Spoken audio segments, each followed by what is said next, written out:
तमाम वो जनप्रतिनिधि जिनका थोड़ा प्रयास हुआ, जिनका बड़ा प्रयास हुआ, जिनकी जितनी हैसियत थी, जितना जिनका दायरा था, सबों ने मिलकर इस पर काम किया है। और आज उसका प्रतिफल है कि ये हमारा जो रेल गुमटी है 107 वो खुल गया है। आज उसी का उत्सव और उमंग इस मिर्ज़ापुर माई स्थान के प्रांगण में हम लोगों के साथ बैठकर खुशी मना रहे हैं। तो अंडरपास के लिए भी हम तो निवेदन करेंगे वो तमाम जनप्रतिनिधियों से कि वहाँ एक अंडरपास बने, और अगर जगह नहीं है तो अधिग्रहण करके बने। कोई बड़ा जनप्रतिनिधि है, कोई छोटा जनप्रतिनिधि है, लेकिन जनप्रतिनिधि तो है।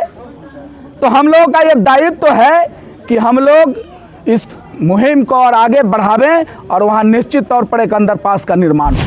जनहित में कपरपुरा रेलवे गुमटी दोबारा खुलने से क्षेत्र के सैकड़ों गांवों के ग्रामीणों में भारी उत्साह और खुशी की लहर है। प्रभावित ग्रामीणों और सभी जनप्रतिनिधियों के सामूहिक प्रयास से मिली सफलता के बाद रविवार को कांटी क्षेत्र के शाहपुर पंचायत के मिर्जापुर गांव के माई स्थान के समीप लोक जनशक्ति पार्टी रामविलास के मुजफ्फरपुर जिलाध्यक्ष चुलबुल शाही का स्थानीय ग्रामीणों ने भव्य स्वागत सह अभिनंदन समारोह का आयोजन किया। ग्रामीणों द्वारा माला फूल, बुके और गाजे बाजे के साथ किए गए भव्य अभिनंदन से गदगद चुलबुल शाही ने अपनी पहली आधिकारिक प्रतिक्रिया में कहा कि इस रेलवे गुमटी को पुनः खुलवाने में क्षेत्र के सभी जनप्रतिनिधि और आम जनता का योगदान रहा है। उन्होंने कहा कि लोगों को परमानेंट समाधान के लिए अंडरपास बनाने की आवश्यकता है। रेलवे द्वारा इसकी स्वीकृति मिल चुकी है।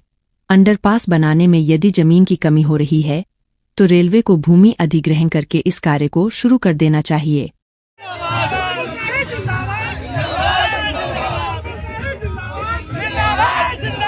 इतना उत्साह आपके प्रति लोगों के बीच में देखा जाए, आज हम लोग खुशी बांटने आए। ये जो भीड़ आज आप यहाँ देख रहे हैं, ये इस सड़क को बंद होने से, इस रेलवे गुमटी 107 को बंद होने के बाद लोगों में जो एक भय का माहौल बन गया था कि शाम को 6 बजे के बाद मुजफ्फरपुर कैसे जाएं, और जिनके बाल बच्चे मुजफ्फरपुर दिन में जाते थे, अगर उनको आने में विलम्ब हो जाती थी तो लोग चिंतित हो जाते थे कि कहीं ऐसा ना हो कि उनके साथ कोई अनहोनी घटना घटित हो जाए। आज जब हम लोगों ने शनिवार को इस रेल गुमटी को खुलते हुए देखा और उसका गवाह बना, आज उसी का उत्सव और उमंग इस मिर्ज़ापुर माई स्थान के प्रांगण में हम लोगों के साथ बैठकर खुशी मना रहे हैं। क्रेडिट पे बड़ा बवाल देखने को मिला उस समय। देखा जाए, मैं तो ये कहता हूँ कि इसमें क्रेडिट लेने की कोई आवश्यकता नहीं है। ये हम तो पार्टी का कार्यकर्ता हैं, वर्कर हैं, और मैंने कहा कि मैं आम जनता हूँ। तो आम जनता का काम होता है अपनी समस्या को बुलंदी से, अपने आवाज़ को बुलंदी से रखना, और मैंने वही काम किया। मैंने अपने आवाज़ को बुलंदी से रखा और उसका प्रतिफल हुआ कि ये रेल गुमटी खुली। और मैं तमाम वो जनप्रतिनिधि जिनका थोड़ा प्रयास हुआ, जिनका बड़ा प्रयास हुआ, जिनकी जितनी हैसियत थी, जितना जिनका दायरा था, सबों ने मिलकर इस पर काम किया है। और आज उसका प्रतिफल है कि ये हमारा जो रेल गुमटी है 107 वो खुल गया है और लोगों में काफ़ी हर्ष है। क्या गारंटी है कि कल को रेल फिर से उस गुमटी को बंद न कर दे? कोई उसका प्रयास ऐसा होना चाहिए कि लोगों को हमेशा के लिए सुविधा मिल सके। देखा जाए, वहाँ पर अंडरपास बनाने के लिए रेलवे का प्रयास शुरू है।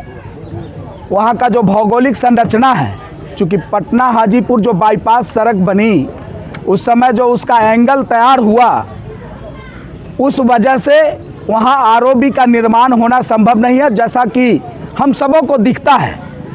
तो अंडरपास के लिए भी हम तो निवेदन करेंगे वो तमाम जनप्रतिनिधियों से कि वहाँ एक अंडरपास बने, और अगर जगह नहीं है तो अधिग्रहण करके बने।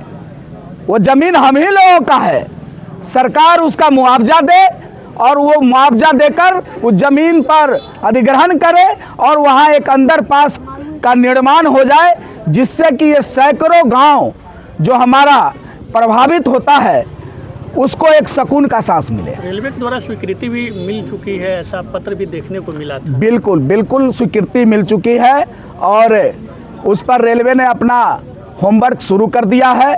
जैसा कि जानकारी रेलवे के पदाधिकारियों से मुझे प्राप्त हुआ, निश्चित तौर पर वो काम आगे बढ़ेगा और हम लोग सोने वाले लोग नहीं हैं। और फिर हम पुनः एक बार लोगों से निवेदन करते हैं कि इसमें कोई भेदभाव नहीं है। ये सब जितने लोग हैं वो सब हम ही लोगों के लोग हैं। कोई बड़ा जनप्रतिनिधि है, कोई छोटा जनप्रतिनिधि है, लेकिन जनप्रतिनिधि तो है। तो हम लोगों का ये दायित्व तो है कि हम लोग इस मुहिम को और आगे बढ़ावें और वहाँ निश्चित तौर पर एक अंडरपास का निर्माण हो। ग्रामीणों के द्वारा सम्मान स्वागत सब किया गया है। देखा जाए, आज हमारे शाहपुर पंचायत के यशस्वी जनता ने मुझे इस खुशी के अवसर पर जो सम्मान समारोह और करके सम्मानित करने का काम किया है, इसके लिए हम मानीपुर, शाहपुर और आसपास के ग्रामीणों को हृदय के गहराई से धन्यवाद देते हैं और कहते हैं कि ये लोग इसी तरीके से अपने हर मुद्दों पर सजग रहें तो निश्चित तौर पर विकास की रोशनी हम लोगों के पास तक जरूर आएगी। शादी का फर्नीचर सेट 34,500 से स्टार्ट। AFZ फर्नीचर के ऑफिशियल यूट्यूब चैनल पर विजिट करिए विशेष जानकारी के लिए और परचेज करिए बिहार के सबसे बड़े शोरूम से।